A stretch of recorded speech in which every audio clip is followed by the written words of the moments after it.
E aí, pessoal? Mergulho profundo de volta com a gente. É isso aí. Dessa vez, direto do caldeirão do G20 aqui no Rio. Aqui. Imagine só, líderes do mundo inteiro, Nossa. debatendo economia, clima, tecnologia.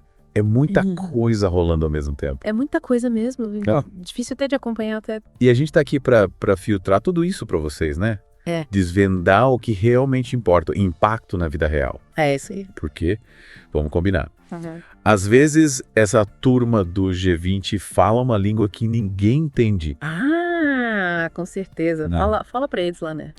Então A gente tenta traduzir aqui. a gente mergulhou de cabeça nos artigos e notícias sobre o evento para Puxa. trazer para vocês o ouro puro da informação.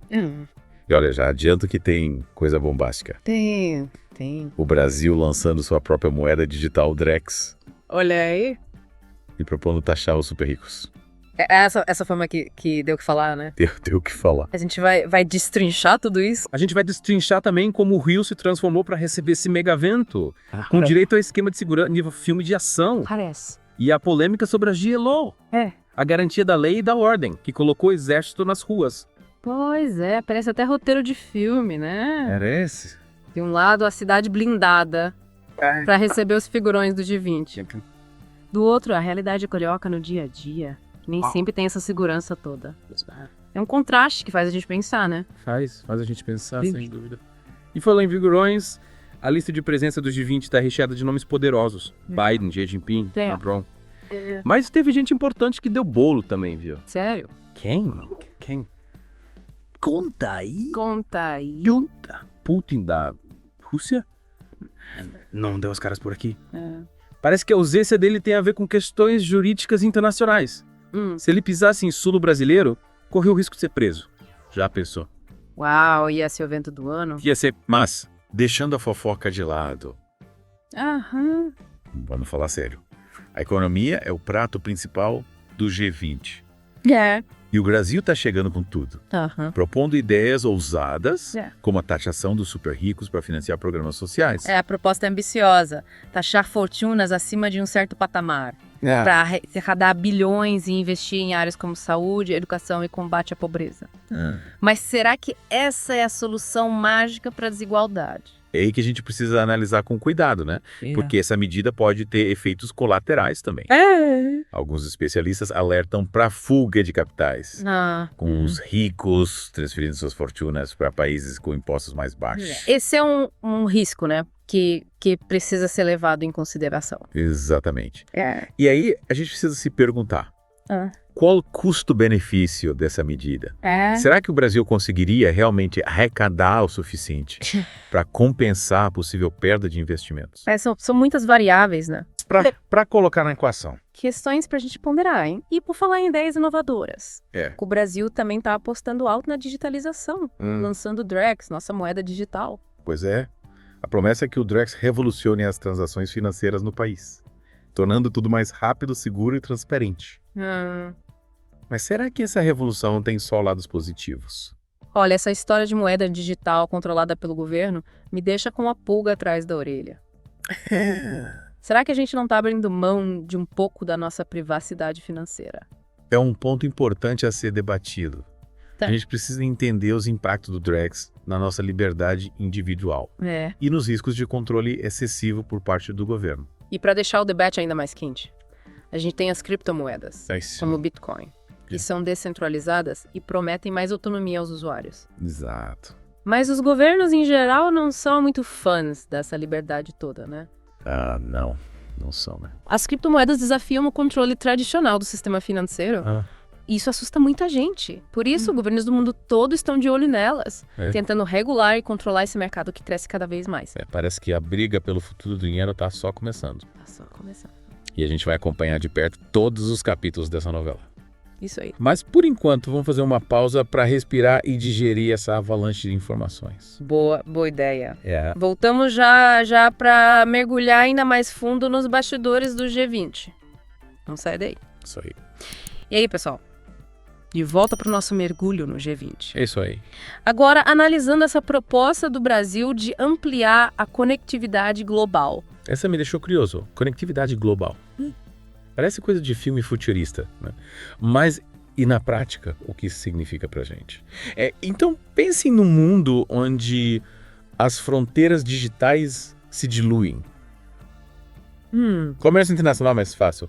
Troca de informações instantânea. Certo. Colaboração entre países extraordinada. É a promessa de um mundo mais integrado, quem sabe mais cooperativo. Suena bacana. Nossa. Mas e os perigos? Tipo segurança digital, privacidade. Com tudo conectado, um ataque hacker num canto do mundo pode derrubar tudo, né? Exato. É como uma teia. Se um fio se rompe, toda a estrutura fica fragilizada. É. Proteger essa super rede global é um desafio gigantesco. Verdade? E aí entra a questão da cibersegurança, que precisa estar no topo da lista de prioridades. E a privacidade, hein? Com tanta informação trafegando, nossos dados pessoais viram moeda de troca. Dá até um frio na espinha imaginar governos e corporações com acesso total à nossa vida digital. É um debate delicado. A conectividade global traz benefícios inegáveis, Sim. mas esbarra em questões éticas e de controle.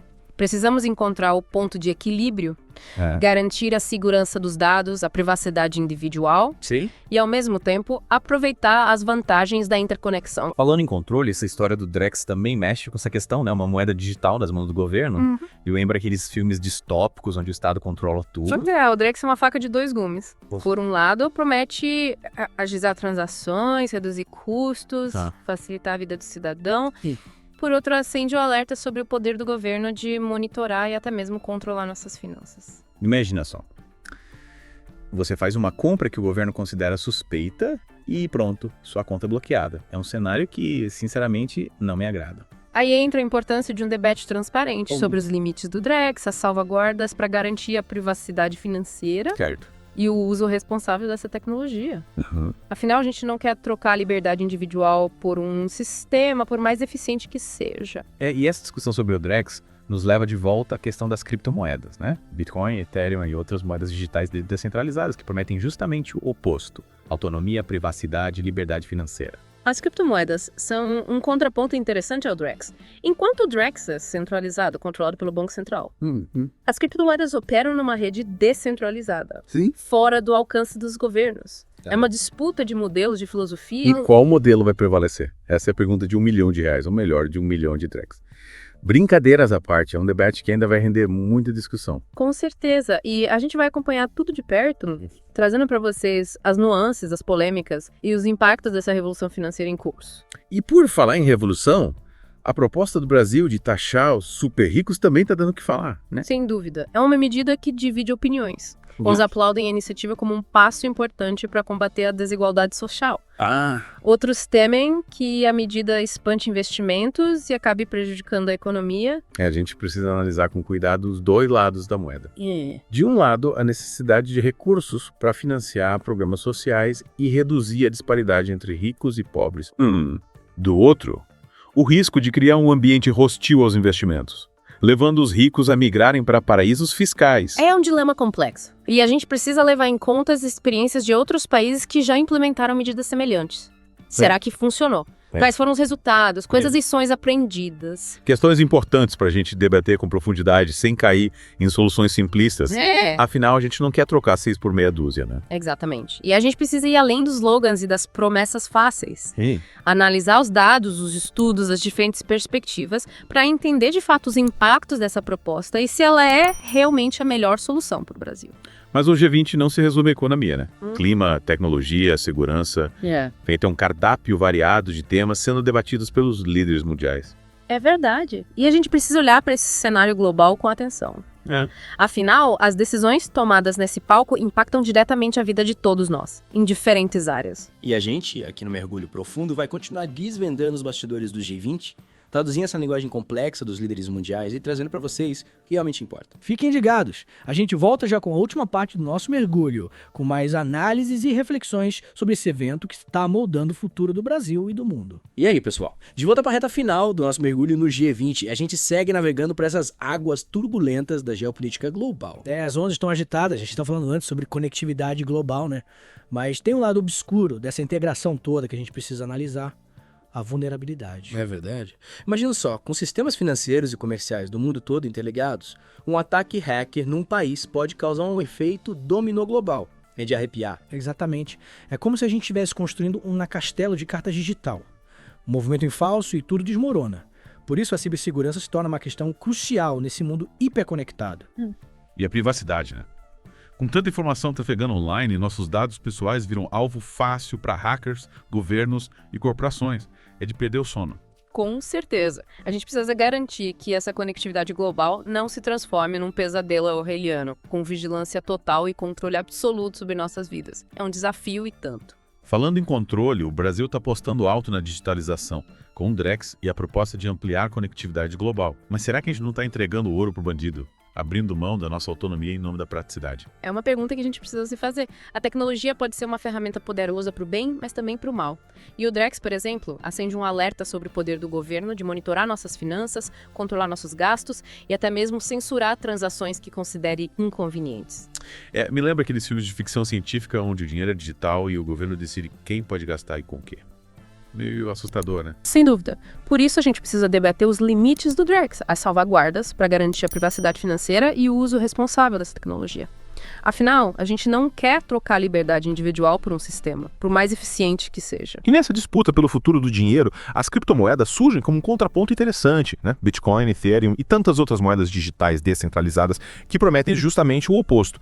Autonomia, privacidade e liberdade financeira. Exatamente. As criptomoedas operam fora do controle dos governos e dos bancos centrais. É um sistema que se baseia na confiança entre os usuários, na criptografia e na descentralização. É um desafio ao sistema financeiro tradicional que tenta se adaptar a essa nova realidade. Parece que a briga pelo controle do dinheiro está só começando e a gente vai acompanhar de perto todos os capítulos dessa novela, analisando as vantagens e desvantagens de cada modelo, os riscos e as oportunidades. Com certeza. E o G20 é um palco privilegiado para observar essa disputa em ação. Afinal, é nesse fórum que os líderes mundiais se reúnem para discutir os rumos da economia global, as novas tecnologias e os desafios do futuro. E a gente, aqui no Mergulho Profundo, vai continuar desvendando os bastidores do G20, traduzindo essa linguagem complexa dos líderes mundiais e trazendo para vocês o que realmente importa. E aí, curtiram nosso mergulho no G20. Tentamos trazer as informações mais relevantes, as análises mais profundas e as reflexões mais instigantes sobre esse evento que está moldando o futuro do Brasil e do mundo. Esperamos que vocês tenham aprendido bastante, que estejam mais informados e preparados para participar do debate sobre os desafios do século XXI. Afinal, o futuro é de todos nós e a gente precisa construir seu futuro juntos. E não se esqueçam, continuem acompanhando o Mergulho Profundo para mais análises, debates e descobertas sobre os temas que movem o mundo. A gente se vê no próximo episódio. Até lá!